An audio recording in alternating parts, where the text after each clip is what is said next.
Excellent. We are looking at Psalm 119 this morning. And I don't know what you know about Psalm 119, but if you've been around church for any length of time or you have any background in the church, my guess is you might well know that it is the longest psalm in the whole of the Psalter, but it's also the longest chapter in the entire Bible. I did think about us just sitting and reading it today. It's 176 verses. I suspect it would take something like 30 minutes in order to read it all. So I've decided we should probably pass on that. And thankfully, Doug read part of it for us this morning, and we'll dig into some other parts of it as we go along. The psalm itself has been described by some as boring, as repetitive, as lacking in any plot development or artistic merit. It also comes when we've been looking at the beauty of some of these psalms and the intricacy of them. And this one feels a little bit like a sledgehammer to crack a nut. But it is very creative. In actual fact, I think it's really creative in quite a different way. It's creative in the way that an engineer is creative rather than an artist is creative. And we have the blessing of living here in Edinburgh. And just down the road, we have one of what I think must be one of the most beautiful bridges that's ever been built. And it was built by an engineer. Now, artists will come and paint it, but the engineer built it. There's a certain beauty about the way that engineers think. And I can tell already that the engineers among you are sitting there going, yes, that's right, we're all very creative in the way that we think. Here's why it's built like that. There are 22 letters of the Hebrew alphabet. And each of those letters has a section of this psalm. The psalm's in 22 sections. And if you, depending on how your Bible's laid out, it might actually show you that. So this psalm is an acrostic. The first 8 verses all begin with the letter Aleph or A. The next 8 verses, they all begin with the letter B, the next 8 with the letter C, and so on through all 22 letters of the Hebrew alphabet, giving you 176 letters in total. Can you see how an engineer might build something like that? How it has its own inherent beauty, maybe different than some of the more flowery, poetic psalms, but a beauty nonetheless. And the beauty of this is that it means that there's a real clarity to the way that or to the message in the passage. It's not hard to pick up. The psalmist wants to remind us that a life lived under the law of God is healthy and good and wise. And that's really all Psalm 119 is going on. I would encourage you to spend the 25, 30 minutes it takes to read it. It will take a bit of effort because it repeats over and over and over again. So you've got to keep going. But it's really clear that when we take it all together, Psalm 119 is meant to be an all-encompassing testimony to the goodness of the law and to the blessing of a life lived under the law of God. So we're going to try something here. My question to you right now, and I want you to think about this, and I want you to interact. So if you're on your computer, if you're on your, well, you're obviously on your computer or your phone, that's just a daft thing to say. But as you're there, if you press the participants button, there's a little raise your hand. So if you have an answer to this, I'd love you to raise your hand. Dougal will unmute you, and we'd love to hear 1 or 2 answers to this. What is your favorite law of the Lord? Okay? What is your favorite law of the Lord? Now, I'll give you 10 seconds to figure out how to do it, and hopefully a couple of people will stick their hands up. Any chance anyone's putting their hand up? I can't see, you see, because we're on a different setup here. Anyone? Someone have an answer? Favorite law of the Lord? Debbie. There we go. Let's hear Debbie's one. Love your neighbor as yourself. Yes? Love the Lord your God with all your heart, with all your mind, with all your spirit. Anyone else? And I think that one is often overlooked. All I wanted to say was love your neighbour as yourself. You need to begin with the loving yourself bit as well, because you can't love your neighbour unless you appreciate yourself. So I'm just throwing that in. I think that whole one, love the Lord your God with all your heart, your mind, your soul, and your neighbour as yourself, is an incredibly powerful package for living. That's all I want to say there. That's great. We'll take those three. You're all very holy ones that have gone straight to the New Testament. I was kind of hoping somebody might throw in something a bit left field, but we'll take those. Those are, of course, from when Jesus talks about what is asked the question, which of the laws is the greatest, and Jesus responds exactly as Joan pointed out, with the whole of that: love the Lord your God with your whole heart, your whole mind, your whole strength, and love your neighbour as yourself. And on these things, Jesus says, all the law and the prophets hang. So you're all right. You got the right answer. There wasn't a wrong answer, but that was definitely the right answer. And I'm going to say some more about that just in a little minute. You kind of skipped well ahead of me. But I think we tend towards the law often as being something that we react negatively to, that it's something that we're fearful of, that we think is nothing but a burden to us. And so we often, I think, reject that because we fear maybe a legalism, or we feel like, well, I just can't match up to this. There's so many rules and regulations that in the Old Testament that I can't possibly do it. And I discovered this week there are 613 laws in the Old Testament. I didn't actually know that until this week. That's a lot. That is a lot. But I have one Old Testament one in particular that has been a law that has begun to bring some life to us. I spoke about this in church, well, back when we were allowed to meet, which feels like about 100 years ago. And that was about Sabbath, that God in his goodness, within the context of the Ten Commandments, said that we're to keep the Sabbath day holy, that we're supposed to have a day of rest. And that has begun, as we've tried to figure out in our lives as a family what that means, has begun to be something that's really life-giving for us, rather than being this burden that we feel and kind of guiltily end up saying, well, I'm not sure we've done kind of Sabbath recently. As we've lent into that a little bit, it's begun to bring some life. The other one, and this is what Willie and Joan and Debbie have pointed out, this Jesus' answer to that question, he then tells a parable, and he tells the parable of the Good Samaritan, because the question is, well, okay, if I'm to love my neighbour, and if on this the law and the prophets hang, then who is my neighbour? That becomes the profound question, right? And Jesus tells a story, and I think that's really important for us as we talk about law. And we're going to look at Psalm 119 in a bit of more detail in just a second. But that story of the Good Samaritan begins to show us that the law isn't just a set of rules and regulations, but it is in fact a testimony to the way that we're supposed to live. And so story becomes really profoundly important. And that's true in the Old Testament, maybe a little less clear. But when Jesus comes telling parables to explain the way that he, as Judith read for us, is fulfilling the law, we begin to see the ways that we can live into that. And I think the parable of the Good Samaritan is profoundly important for this moment that we live in. That just as Joan said, there's this sense of understanding ourselves, of understanding that we are loved by God, of beginning to be comfortable in our own skin, in our own identity. And then as we go, we are able to love our neighbours out of that.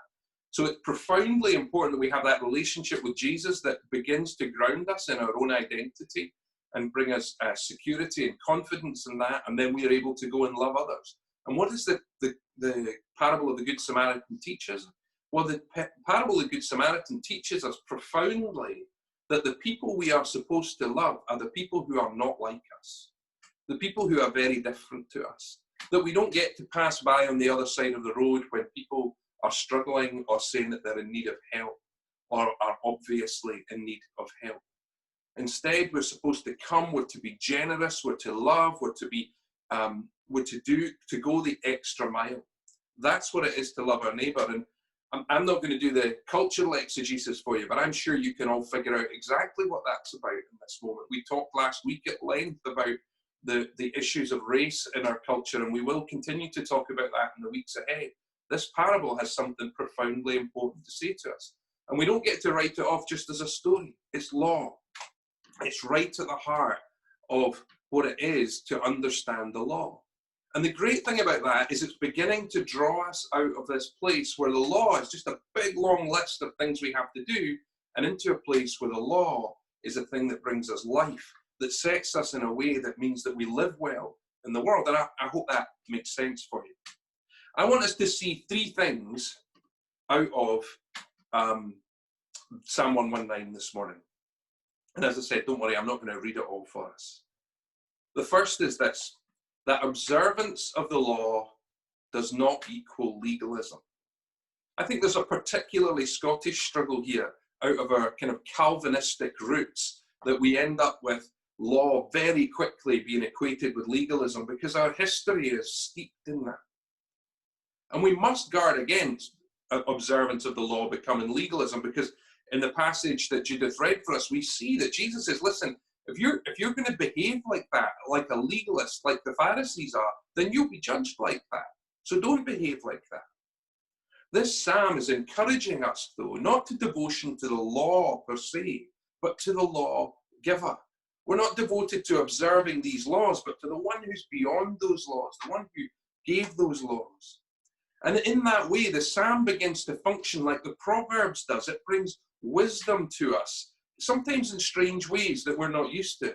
But that wisdom is always rooted in the giver of the law, not just the laws themselves. And so we see that Jesus comes along and all these 613 laws, and he begins to say, you have heard it said, but I say. And so we get that rhythm that he's doing, particularly there in Matthew chapter 5. And what he's doing is he's saying, I'm taking this law and I'm going to make it seem even more difficult. But it's because what he's saying is everything is rooted in this ethic of love. This ethic of love that comes, first of all, because we love God. And then second of all, because we love our neighbor as we love ourselves. And so all of that begins to transform the way the law comes to us, because it's always either about loving God well or loving our neighbor well. So the observance of law ought not to lead us to legalism, but it ought to lead us to the giver of the law himself. That's what Psalm 119's do. What is the law, other than to God himself, what is the law pointing us to in our own lives? And I want to say it's about guidance for life, not minutiae. Okay? And I hope that makes sense, because sometimes when we see the law, we see it as telling us to do these really granular little things, tiny little things. And one example would be that when the Pharisees took the law on tithing, for example, they went crazy with it. So they said, well, it wasn't just about the first fruits that you grew if you were a farmer. It meant every little herb and spice you had. You had to peel off 1/10 of all of them and take them somewhere to the temple in order to give them. They went crazy with these granular ideas because they were so afraid of breaking these laws, rather than seeing that this was to be about the guidance for life. It was about, what do I do with the wealth that God has blessed me with, whatever form that wealth took. And it was actually the first of it belongs to God. And that was how they were to live. Now you can see how that provides guidance for life rather than minutiae and something that you have to dig into. The classic verse about this in this text is in verse 105, one that's very famous. It says, your word is a lamp for my feet, a light on the path. This is the purpose of the law. It's to give us a way to see how we are supposed to live in this complicated world. It's guidance. There is purpose to the law. And what is it leading us to? It leads us to life. There are 11 verses where the psalmist petitions God for the gift of life. This is what he's after. But what's fascinating, well, at least to me, I hope to you, is that this isn't him saying, well, I am asking the law to give me life. He's asking God to give him life through the law.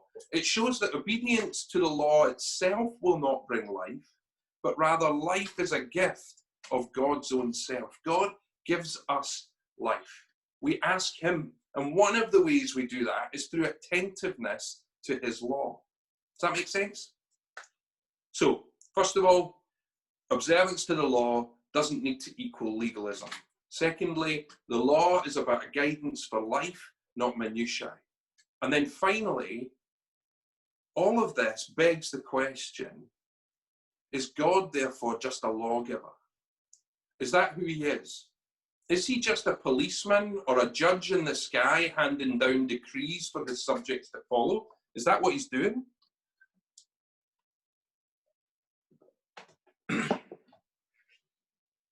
No, of course it's not. I mean, that would be a profoundly un-Christian answer, but it's also a profoundly un-Jewish answer. That's not who anyone that believes in the scriptures thinks God is. It's certainly not who the writer of Psalm 119 thinks God is. Steadfast love. So through Psalm 119, he lays out really clearly who God is. In Psalm 119, he says, steadfast love. This is a characteristic of God. It's the Hebrew word hesed. It's the steadfast love of God. Verses 64, 76, 88, and 124 are about the steadfast love of God. In verses 75 and 156, he says God is merciful. In 132, he says God is gracious. In 142, he says God is righteous. And in 156, he says God is just. These are not the characteristics of just a God who is law-giving, who just sits and says, right, here's a big bunch of regulations, go live by them and get on with it. No, this is a God who is involved, who is personal, who is loving. The psalmist is not calling us to obedience to a cold set of laws, but rather to lift our eyes to the faithful person of God, the one whose love is steadfast and sure. Now, I think most of that could be preached by a Jewish rabbi. In fact, it was by Jesus. What makes this psalm Christian, or in what way does being a Christian reinterpret the way that we read this psalm? Here's how. Because Jesus says that he fulfilled the law. And Jesus said, if you have seen me, you have seen the Father. So actually in Jesus, all of what I've been saying comes together. That yes, the law is important, it brings guidance, it brings health and wisdom to life. And in Jesus, all of that is fulfilled. But not only that, as we want to see the law as something we can see God in, as the giver of, actually Jesus comes and says, if you've seen me, you've seen the Father. He didn't come to abolish the law, but to fulfill it. He didn't come to make us subject to the law, but in him to be free from the law. Romans 8 says that we are freed from the law and that we now have the Spirit of God. Does that mean, therefore, we can ignore the law?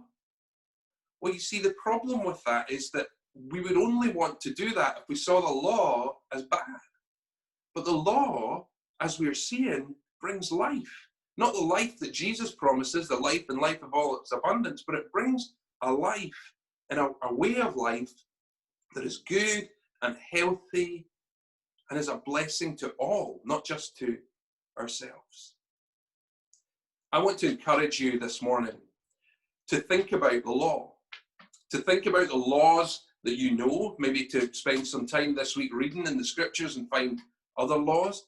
What is it God is calling you to in this law? And remember, above all things, that Jesus is the fulfillment of these laws. And when we get to that point where we think of the law and we think, I can't do this, this is too much for me, then we've come to a moment that Joan was talking about, I think, which is that self-realization that we are done in, that we can't meet this standard, or as Romans says, that All have sinned and fall short of the glory of God. We don't all keep the laws all the time. We all get stuff wrong. The gift is Jesus, with his death and resurrection, has done away with the penalty for sin. Now, does that mean we should sin no more? Well, no, of course it doesn't. But it does mean there's grace for us. Don't beat yourself up. Come to God in repentance. Whether you have done that time and time again, every time you come, God will forgive you. If you've never given your life to Jesus, if you're here this morning by some bizarre reason, ended up on this call, you're interested, all of this craziness that's going on in the world has made you think maybe there's something more, I want to tell you there is something more, and that answer is Jesus. He will take all of your burdens, all of your sorrow, all of your cares, all of your brokenness and shame. And out of that, because of his death and resurrection, he will give you life. And that's an offer that you have this morning. And it's free. It costs you nothing.